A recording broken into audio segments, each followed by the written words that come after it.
morning, Jaguar family. It is me, Hattie Hall, coming back at y'all with today's morning announcements. Today is Thursday, November 19th. Please stand for the pledge.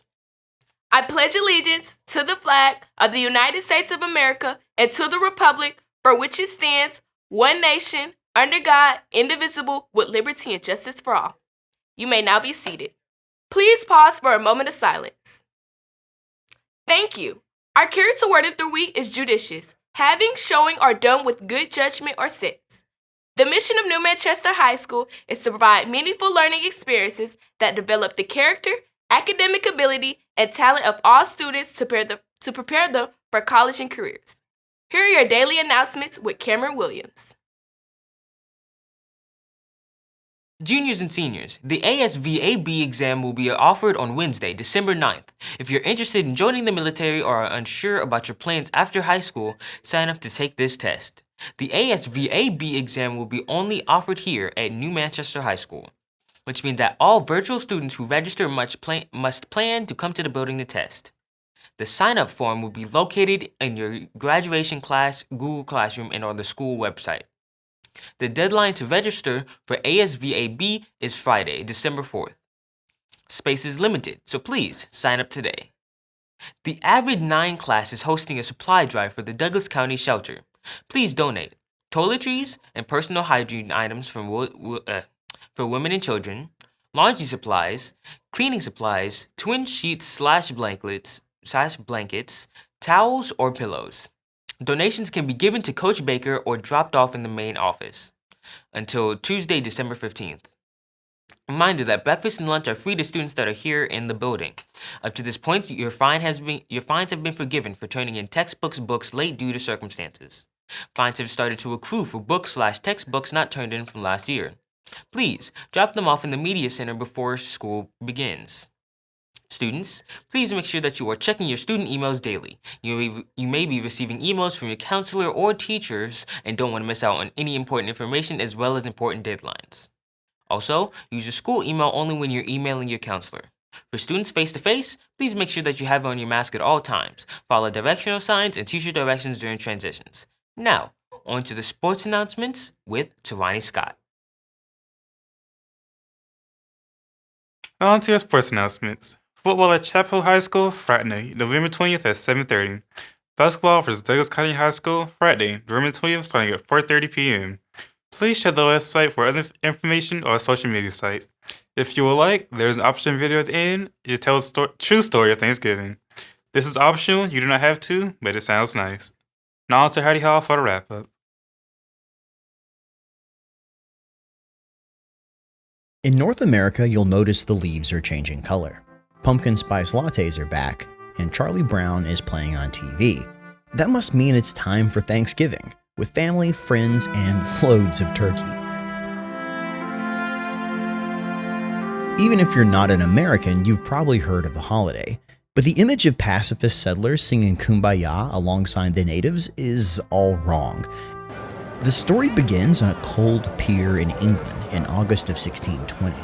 When 120 men, women, and children stepped onto 2 English merchant ships in Southampton Harbor bound for the Americas. Both vessels seemed to be held together by spit and prayers. The Speedwell was so old it had fought against the Spanish Armada in 1588, and the Mayflower was such an ungainly transport ship that it could barely sail into the wind. And since the North Atlantic in the fall and winter is nothing but westerly winds, it was the absolute worst ship to try and attempt a crossing with. But somehow the Mayflower had made it to the Americas twice before, even if it had taken twice as long as normal. Luckily, these would-be colonists were determined. They had to be. They were Brownists, religious dissenters from the Anglican Church of England. You see, the Brownist beliefs were relatively simple. The first, that only the word of the Holy Bible was infallible. The second, that individual churches and their local communities should have more say and autonomy in the goings-on of the church. Both these beliefs were aimed at jettisoning the corrupt power structure of the old Catholicism. That didn't happen. As the new church started looking more Catholic by the day, the Brownists bought themselves a printing press and began passing out leaflets that opposed it. which led to the Brownists becoming intimately familiar with the inside of London's prison system. They got such a bad rap that Shakespeare even mentions them in one of his plays, Twelfth Night, where he says, "I had as gladly be a Brownist as a politician." Not exactly a flattering comparison. So the Pilgrims decided to risk it all as a startup colony in the Americas, creaky boat and all. It would be an English colony, but one not bound by religious politics. So they set sail and braved the rough fall seas in August of 1620. They hadn't even made it out of the port, though, before they found that the Speedwell was taking on water, so they pulled over in Dartmouth for repairs. Undaunted, they shored the leaking boards and set out again, to a new life, and watched with glee as Land's End and Cornwall slipped away behind them. Only to turn around and immediately see it again. The Speedwell had recently been refitted with a larger mast, and somebody had clearly botched the job. The ship was going nowhere.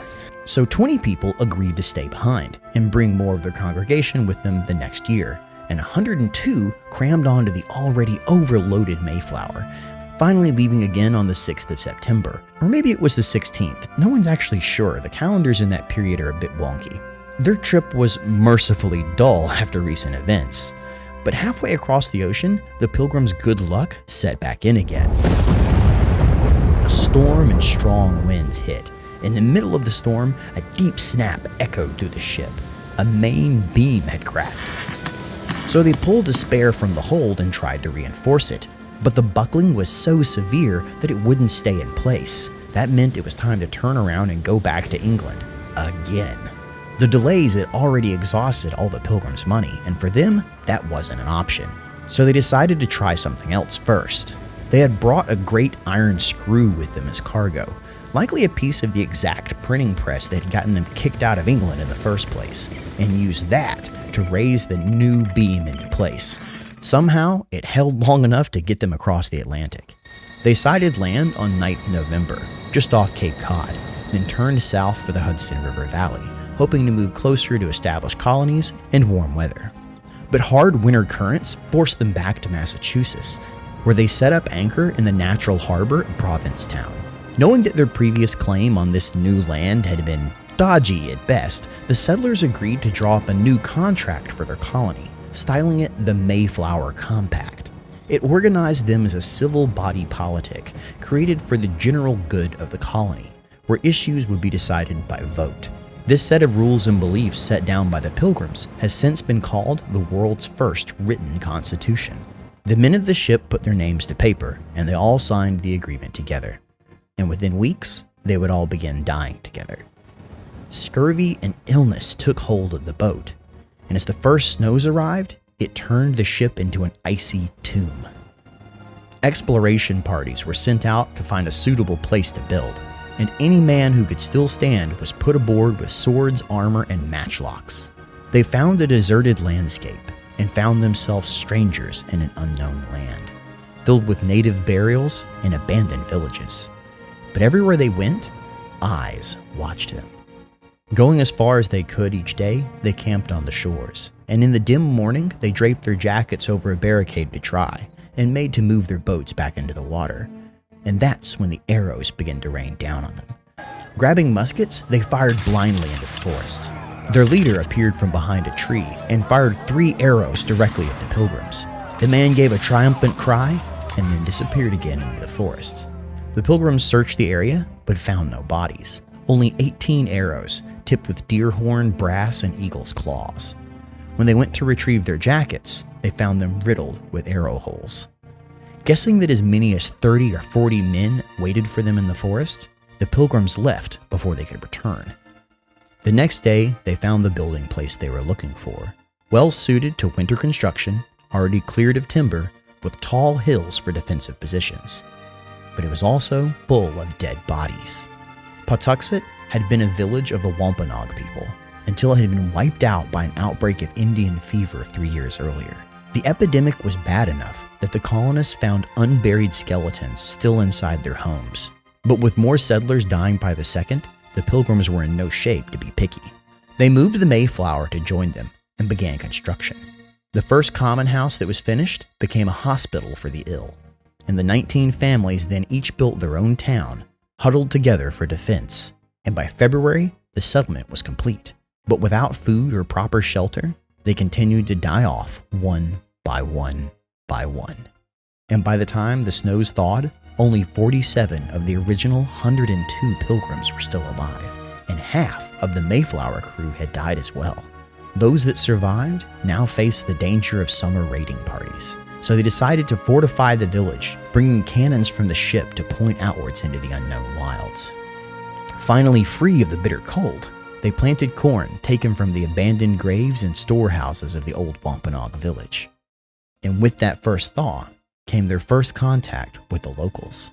A man, tall and dark-skinned, boldly strode out of the forest and made to walk directly into the center of their town. The pilgrims stopped him, guns pointed. Then he opened his mouth and greeted them in English, welcoming them to the new land, and then promptly asked for a beer to drink. He was Samoset of the eastern Abenaki, who'd spent years trading tales and supplies with English fishermen who passed through the area. And as he swapped stories over his acquired taste for English delicacies, he warned that not every tribe would be as friendly as his, but they could get little more out of him as his English was broken at best. The next week, Samoset returned with a new man, Tisquantum, known today as Squanto, who spoke fluent English. He was the last survivor of the Patuxet tribe, the very land the Pilgrims now inhabited, who had been taken by slavers as a boy and had lived in Spain and England before escaping back home again, only to find his own people had been wiped out by disease. He had been taken captive, a useful tool to deal with the continuing English encroachment. Squanto heralded the arrival of 60 armed warriors and their chief, the Wampanoag. The Pilgrims grabbed their muskets and ran to the walls and waited for the worst. But neither side wanted to make the first move. With a bit of back and forth from Squanto, their chief, Massasoit, agreed to sit down with the Pilgrims' governor, and after a healthy amount of liquor to loosen up both sides, they set about with the business of peace. See, the Wampanoag found themselves beset on all sides by enemy tribes, with plenty of land, but no power to hold them back. Where others saw the English settlers as a threat, Massasoit saw an opportunity. The Pilgrims agreed to help the chief against his enemies by using their muskets and cannons, in return for mutual protection, and some much-needed agricultural advice from Squanto, specifically how to plant the native foods that the Pilgrims had never before encountered. And so began an unlikely friendship, where Squanto passed on his knowledge of the land. Under his tutelage, the Pilgrims learned how to plant corn, bean, and squash in a way that ensured that each would thrive. When they weren't planting, they sent diplomatic parties out to every tribe in a 50-mile radius to agree to mutual peace, and took time to knock the heads of anyone who threatened their native allies. So by the time the fall came and the harvest ready to be brought in, they found themselves looking quite optimistically to the new year, especially in comparison to the last. It was in this spirit that the men were sent into the forest to shoot a few game birds, likely turkeys and waterfowl, for a feast to give thanks to the Lord for their bounty and good luck.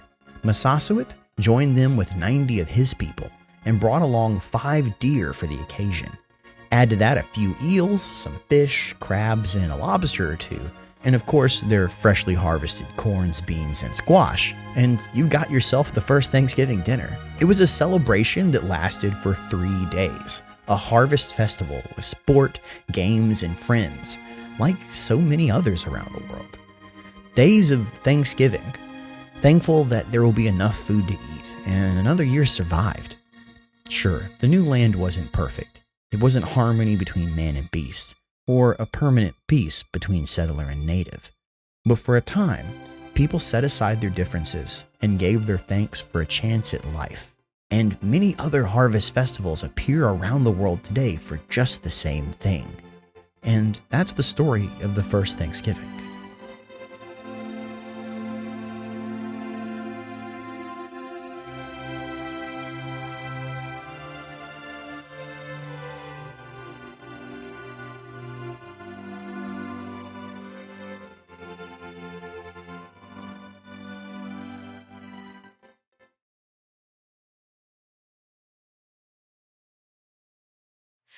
That's all for now, Jaguars. Let's have a great and impactful learning day.